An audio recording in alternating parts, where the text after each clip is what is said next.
Hi, I'm Tony May. Welcome to our show. First this evening, a surprising statistic. Florida has one of the highest divorce rates in the country. And now a growing number of baby boomers are facing life on their own.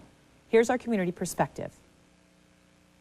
I met the love of my life in college, and we got married, and we had 3 children together. We had a wonderful, I'd say first 20, 21 years. But 58-year-old journalist and avid collector of gargoyles, Karen Reyes, says that over the years, she and her husband found themselves going in different directions.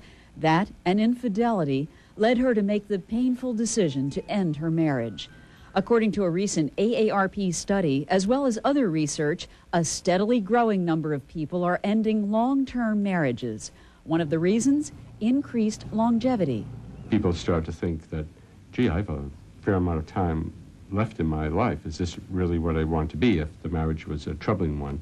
And in what is seen as a reflection of major social change in America, in 66% of cases, it is the women who are calling it quits.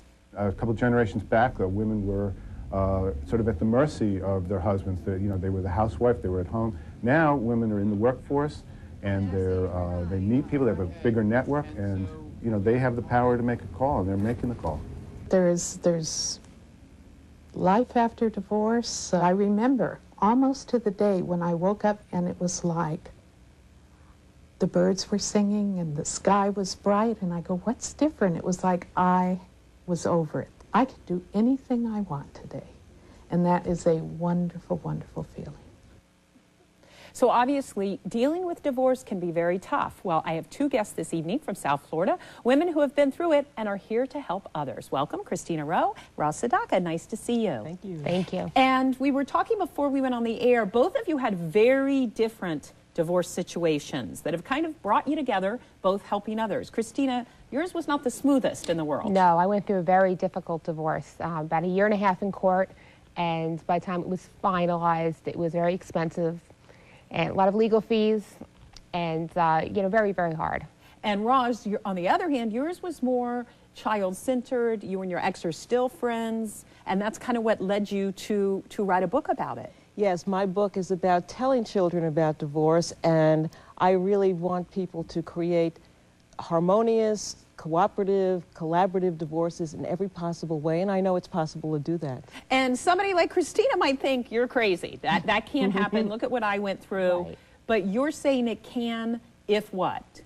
If parents become adults and don't get involved in the resentments, the anger, the hostilities that they feel, no matter how you feel about your ex, you have to remember that you are a parent, and that other parent is going to be parenting with you for the rest of that child's life, and you do damage if you don't think first before you act. It's the decisions you make that will affect your children, not only in the next few years, but the next few decades. And Christina, what you went through, is that kind of why you said, I don't want anyone else to go through this, I want to have some basic tips in your book that help, or was this more of a cathartic thing? Actually, it was a little bit of both, but my main reason for writing the book was to help other women, because I didn't want any other women to go through what I went through.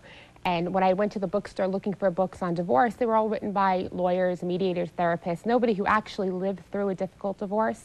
So I wanted women to be armed and prepared and be able to take control and know what they need to know in order to prevent a lot of the things that go on during a difficult divorce. But isn't it the money kind of, that you were saying, be an adult, you're going to parent together, but at the end of the day, when I talk to my divorced friends, it usually ends up about finances that causes the problems. I mean, is that not the case? For me, in my perspective, it's much more than the finances. I think it's being aware of the emotional and psychological trauma to the children. The decisions are very often much more than just financial that are made, and they get very vindictive. And parents want to hurt the other spouse, and the children become intermediaries, and they want to share secrets, and they want them spying. Right. And they want children to make decisions, and they confide information that's adult information that children shouldn't hear. And those are the areas that I really want to guard them against and alert them about, so that they can make decisions that are in the child's best interest, and ultimately it's in the family's best interest. And did you, Christina, in your friendship, I know you've worked together professionally, have you found that even if you have a bad start or a bad, beginning to a divorce, that the kids can be brought back in and kind of turn it to a healthy situation? Yeah, I mean, when you're going through a divorce, you have to put the kids first, and you can't. It's very difficult. It's easier to tell people now, don't badmouth the kid, badmouth the other parent, but it happens, But it's very important that you don't do that. That you keep the kids, like Rosalind was saying, out of it. And you have to be very careful because the psychological damage to children of divorce is very severe. So no matter what you're going through, both of you really have to be on the same page with that and realize kids have to come first. Which definitely can be challenging, but Right. we're going to put information on how everyone can get both of your tips on how to do that, your book name, your website for the book, and we wish you the best of luck. It's great information. I hope you continue to share it. Thank you. Well, thank you. Thank you. And Christina and Rosalind recently held a party, that's right, a party to help people celebrate divorce. And admittedly, there were some that were not so keen on their ex-spouses and some who were actually there with their exes. Here's a look. Here's a novel idea, celebrating divorce. Recently at Christopher's nightclub here in Fort Lauderdale, the largest ever and first ever celebrating divorce party was held. But it's the largest divorce party in the nation. So kick up your heels tonight, let's go, and let's get started.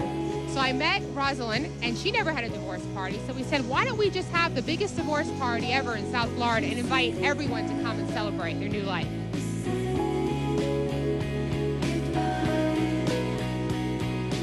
We're from Colorado, and we come down to Florida, and Linda says, hey, this is a great place to get divorced. The laws are all about the women. I'll keep the house, keep the kids, everything is good. So that was it. So she divorced me when we came out of Florida. Oh, it's great. We love being divorced. It's the best way to go. A lot of fun and games.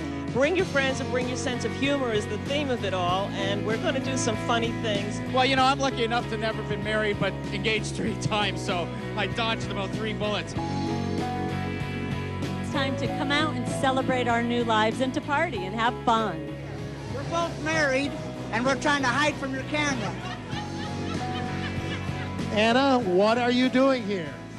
I'm celebrating being happily divorced. How long were you married? The first time or the second? The first time. The first time I was married by 8 years. Wonderful. Wonderful. And the second time? 5 years, not so wonderful. I think that it's time for a shift in the mindset around divorce from one of negativity to one of looking forward, like looking through the windshield instead of continuing to look in the rear view mirror of life. My ex is the worst because she had me trying to pay for a child that's not mine.